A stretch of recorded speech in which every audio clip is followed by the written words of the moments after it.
Hello everyone, welcome back to my channel. আমি পলাশ। আজ আমি বেরিয়ে পড়েছি হুগলি শ্রীরামপুর মহেশের ঐতিহাসিক রথযাত্রার উদ্দেশ্যে। এবছর 627তম বর্ষ।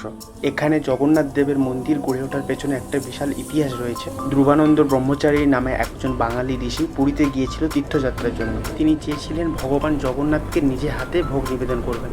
তাতে মন্দির কর্তৃপক্ষ রাজি হয়নি। তারপর ধ্রুবানন্দ বলেন তিনি আমৃত্যু অনশন করবেন। 3 দিন পর জগন্নাথ দেব তার স্বপ্নে এসে বলেন যে ভাগীরথীর তীরে মহেশ নামে একটি জায়গায় বিশাল নিমের কাণ্ড পাঠাবেন, তা দিয়ে তিনি সুভদ্রা, বলরাম ও জগন্নাথকে তৈরি করে মন্দির প্রতিষ্ঠিত করতে। কমলাকর পিপিলাই নামে এক জমিদার বংশের ছেলে এই মন্দিরের দায়ভার নেন এবং 600 বছর আগে এই শুভ রথযাত্রার উদ্বোধন করে। এখন ক্রস করছি বালির ব্রিজ। এখান থেকে আর বেশিক্ষণ সময় লাগবে না। আমরা চলে এলাম উত্তরপাড়ার প্রবেশদ্বার। এখান দিয়ে সোজা মাত্র 9 কিলোমিটার শ্রীরামপুরে পৌঁছে যাব। অলরেডি দেরি হয়ে গেছে, 4টে বাজে। এখানে প্রচণ্ড ভিড় হয়, তার জন্যে আরও একটু আগে ভাগে এলে ভালো হতো, কিন্তু কিছু করার নেই।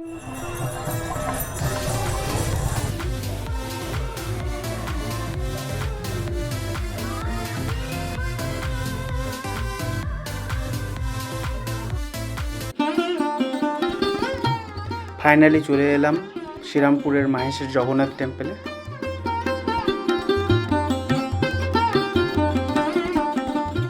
দেখতে পাচ্ছ মন্দিরের গেট কত সুন্দর ফুল দিয়ে সাজিয়েছে। আমরা এখন চলে যাব মন্দিরের ভেতরে।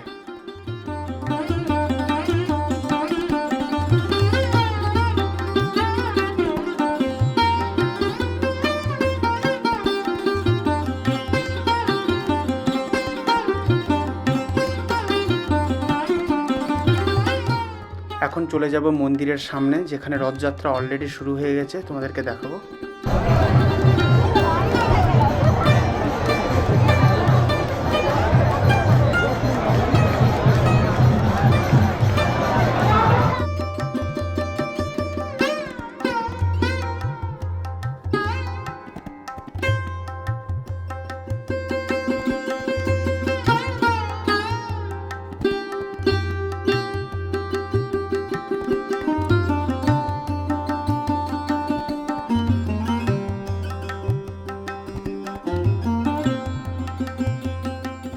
মানুষের ভিড় হবে আশা করেছিলাম, কিন্তু এত মানুষ একসঙ্গে দেখবো সত্যি এটা কল্পনার বাইরে ছিল।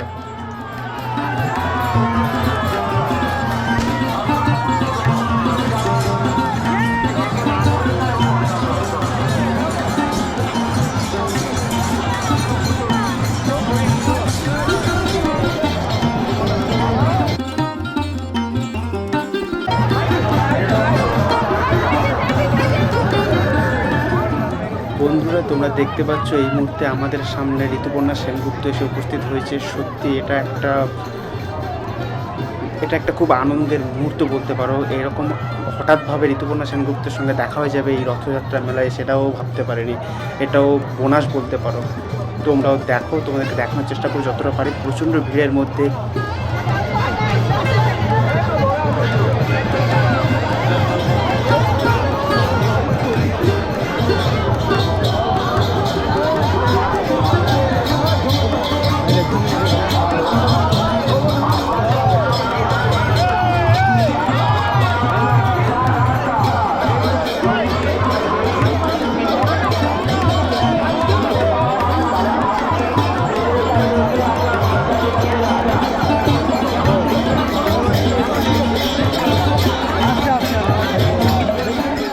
এখন ঋতুপর্ণা সেনগুপ্ত রথের সামনের দিকে এগিয়ে যাচ্ছে। উনি সামনের দিক থেকে দর্শন করে আবার একটু করে বেরিয়ে আসবেন।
আজকের মতো এই পর্যন্ত, দেখা হচ্ছে আবার পরের ভিডিওতে।